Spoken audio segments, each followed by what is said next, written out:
Israeli वज़ीर-ए-आज़म Netanyahu के घर 1 माह के दौरान ये दूसरा हमला हुआ है। यही नहीं, अब हमास की तरफ से भी जंग बंदी के जो आसार हैं वो नज़र आ रहे हैं, वो आमादगी उस पर उन्होंने ज़ाहिर कर दी है। इसी तरह यूक्रेन की जंग की अगर बात करें तो यूक्रेनी सदर ने भी अगले साल रूस के साथ जंग जो है उसको ख़त्म होने का जो है वो इरादा ज़ाहिर किया, और उनका कहना है कि उम्मीद है कि अगले साल ये जंग ख़त्म हो जाएगी। फिर इसी तरह से ट्रंप इंतज़ामिया जो है वो आके क्या करेगी, किस तरह से नई मैनेजमेंट होगी और क्या पॉलिसीज़ अपनाई जाएंगी, इन सब सवालात के जवाब जानने के लिए हमारे साथ बैनुल अक़वामी अमूर की माहिर मौजूद हैं शाज़िया चीमा साहबा। Thank you very much Shazia साहबा, आपने वक्त दिया। सबसे पहले तो ये बताएं कि ये नेतन्याहू के घर 1 माह में जो दूसरा हमला हुआ है, खबरों के मुताबिक इसमें फ्लैश बम भी इस्तेमाल हुए, क्या ये वाकई को बड़ा वाक़या था या मामूली वाक़या है? ये उन्हीं वाक़यात की कड़ी है। इसमें डिटर करना जो है कि हमारे ये काबिलियत है, ये अहलियत और सलाहियत है। तो ये जो सिनिसिज्म है हमारी लीडरशिप को डिकैपिटेट करने की, ये रेसिप्रोकेट भी हो सकती है। ये कोई इतनी बड़ी बात नहीं है। आप कोई मरीख पे नहीं रहते हैं, आप भी इसी दुनिया में रहते हैं और आपका घर भी लोकेट भी हो सकता है और टारगेट भी हो सकता है।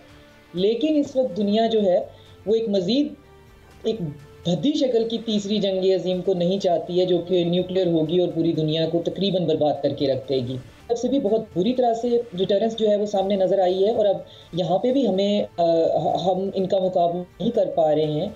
तो अब हमारी अगली स्ट्रेटजी क्या होने वाली है, क्योंकि हम तो पिछले एक्टिवली जो है वो 30 साल से नेतन्याहू अपने इस प्रोजेक्ट पे काम कर रहा है।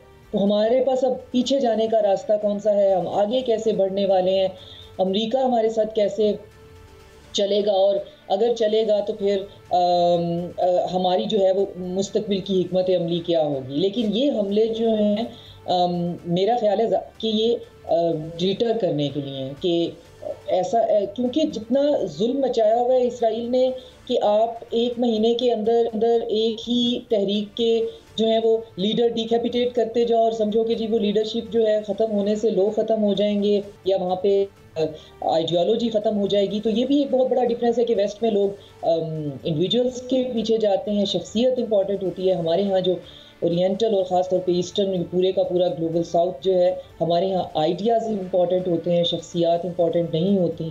शाज़िया अनवर साहिबा, ये फरमाइएगा कि हमास ने जो जंग बंदी की रजामंदी जाहिर की है और ट्रंप से ये भी मुतालबा किया कि वो इसराइल पर दबाव डालें, तो आप क्या समझती हैं, इसका क्या नतीजा निकलेगा, कोई बेहतरी हो सकती है?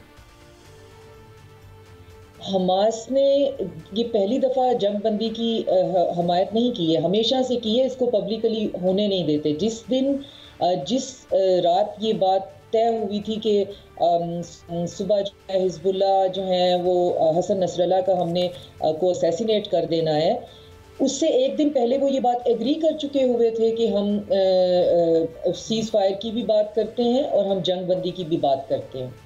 जंग बंदी इसराइल नहीं चाहता है, हमास, हिजबुल्लाह और उसके तमाम एलाई जो हैं वो जंग बंदी चाहते हैं, लेकिन इसराइल जंग बंदी नहीं चाहता है। और जंग बंदी ना चाहने की वजह से वो कुछ नई हर दफ़ा शराइत जो है लेके आ जाता है, जैसे कि जो लास्ट टाइम उसने कहा था कि 100 मैं आपके प्रिजनर्स वीटो करूंगा और मेरी मर्जी होगी कौन बाहर जाएगा कौन नहीं जाएगा। हमास का कहना यह था कि जिसने ज़्यादा सफ़र किया हुआ है, जो ज़्यादा अरसा रहा हुआ है, वो पहले निकल आएगा। इस किस्म की बातें जो हैं, लेकिन आप देखें कि बेन गुवेर और स्मोट्रिच वहाँ पर वेस्ट बैंक को वेस्ट बैंक नहीं कहने दे रहे हैं। वो कहते हैं ये जुदाया और समारिया है। इसको इंटरनेशनली अब आप देखेंगे तो वेस्टर्न मीडिया भी यही पैरेटिंग करने लगेगा कि ये वेस्ट बैंक नहीं है, ये जुदाया और समारिया है। और ये वो अपने आप को जो है बेन गुवेर अपने आप को गवर्नर ऑफ समारिया कहता है, और उसके ऊपर बाकायदा जो है उसका भी उसको एनेक्स करने की बात हो रही है।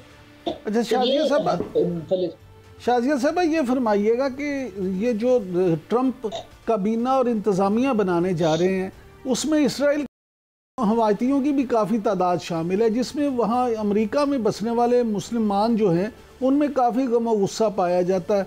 तो आप क्या समझती हैं कि ट्रंप इंतज़ामिया आके अपनी कोई पॉलिसी चेंज करेगी इसराइल के हवाले से, या उनकी पॉलिसी भी वही रहेगी जो बाइडेन की थी? ट्रंप ने जो इलेक्शन का मैंडेट उसको मिला है वो सिर्फ जो उसकी अपोजिट पार्टी है उसकी नफ़रत की वजह से मिला है। ट्रंप हमेशा से इसराइल हमायती रहा है, उसके अंदर वाइट सुपरमेसिस्ट भी हैं, उसके अंदर ज़ायनिस्ट भी हैं, लेकिन इस वक्त जो उसने लोग सेलेक्ट किए हैं उसकी 2 लेयर्स हैं, 2 डायमेंशंस हैं, अगर जितना एनालिसिस मैं उसका कर पाई हूँ या समझ पाई हूँ। ट्रंप के लिए प्रॉब्लम ये है कि उसकी पिछली हुकूमत के अंदर जो जो न्यो कंजर्वेटिव थे और जो न्यो लिबरल ग्लोबलिस्ट थे वो प्लांट कर दिए गए थे, जिन्होंने इसकी हुकूमत को चलने नहीं दिया था, और डीप स्टेट ने इसके लिए बहुत ज़्यादा मसाइल खड़े किए थे। इस दफ़ा वो बहुत प्लानिंग के साथ आ रहा है, और ये बहुत हमारे नाजरीन के लिए समझने की बात है। उसकी प्लानिंग ये है कि डीप स्टेट का, जिसको बराक ओबामा द ब्लॉब कहता है, उसका मुकाबला डीप स्टेट के बगैर नहीं हो सकता।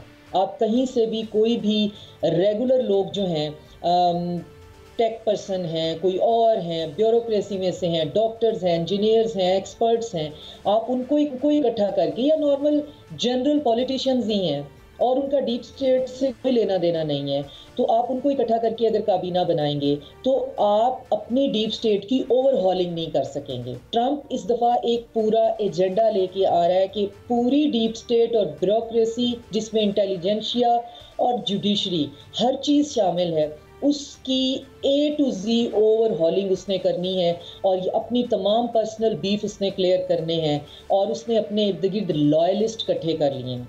अब उसके लॉयलिस्ट इत्तफाक से बहुत शदीद ईरानियन, चाइनीज़ और इसराइली फ़लस्तीनियन हॉक्स निकल आए हैं।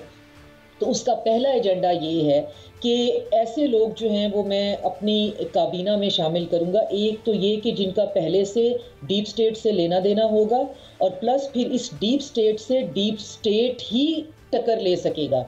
इस इतने बिखरे हुए गंद को साफ करने के लिए मुझे वही लोग लाने पड़ेंगे जो कि इसको समझते हैं। जैसे उन्होंने सेक्रेटरी ऑफ स्टेट जो है वो मार्को रूबियो को ले आए हैं। मार्को रूबियो पॉलिटिशियन तो हैं ही, उनको नार्को रूबियो भी कहते हैं। उनके अपने ब्रदर इन लॉ जो हैं वो नारकोटिक्स में थे, और वो बहुत शदीद वेनेजुएला के कू में कहते हैं उनका बहुत बड़ा हाथ था। मैक्सिको के बहुत बड़े हॉक हैं, मैक्सिको के साथ उनका बिल्कुल नहीं वो बनने देते। चाइना उनसे बर्दाश्त नहीं होता।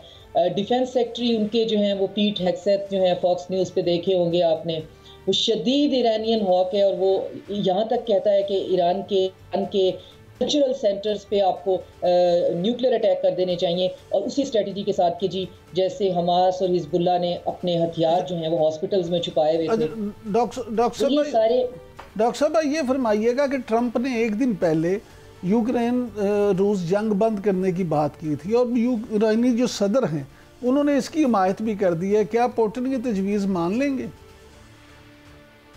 ये जो यूक्रेन की जंग बंद होने की बात हो रही है, ये सबसे पहले रशियन इंटेलिजेंस ने रिपोर्ट एक शाये की थी कोई 1 महीना पहले, कि अमेरिका जो है वो यूक्रेन के अंदर रिजीम चेंज की बात जो है वो सोच रहा है। ये रिपोर्ट बाहर आई, लेकिन तब तक वेस्टर्न मीडिया के ये हदायत नहीं पहुंची थी कि आपने ये नहीं कहना है कि रूस यूक्रेन स्टेलमेट हैं, और आपने मान जाना है कि वहाँ पे यूक्रेनियंस जो हैं वो बहुत बुरी तरह से हार चुके हैं या हार रहे हैं, या कोई इस तरह की स्टेटमेंट। उसके बाद हमें वेस्टर्न मीडिया में सबसे पहले इंग्लैंड में हमें ये रिपोर्ट मिलती है कि मई के अंदर जो हैं वो इलेक्शंस होंगे, और उन इलेक्शंस में ज़ेलेंस्की जो है वो पहला एक चॉइस बन के सामने आएगा। हुकूमत हम प्रो अमेरिकन लेके आएंगे, जिसको ज़ेलेंस्की ने बुरी तरह से रद्द। अच्छा डॉक्टर साहब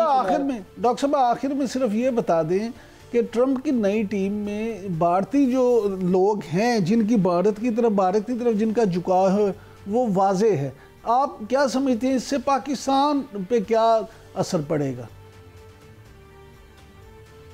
पाकिस्तान पे उन भारतीय लोगों के रहने से ज़्यादा फ़र्क जो पड़ेगा, जो कि मैं पिछले 2 साल से लिख भी रही हूँ, वो ये कि हम पे एक वक्त ऐसा आ जाना है डिप्लोमेटिकली कि हमें अपना रेटोरिक और नैरेटिव बहुत सलीके और सुलझे हुए तरीके से चुनना पड़ना है।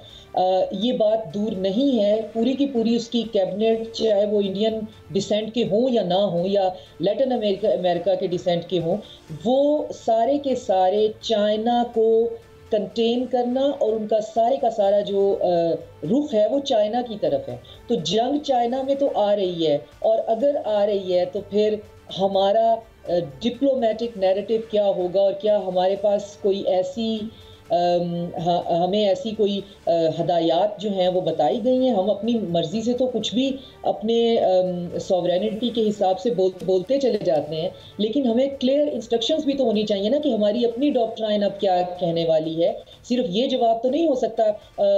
आपने भी बहुत सा देखा होगा कि आप भी जितने आप रिटायर्ड एम्बेसडर्स या डिप्लोमेट्स को बुलाते हैं, उनके पर्सनल स्टेक्स बहुत ज्यादा वेस्ट में होते हैं, तो वो आपको गोलमोल सा जवाब दे के चले जाते हैं कि जी thank you very much doctor साहब, इतनी ज्यादा है। डॉक्टर साहब thank you very much time दिया।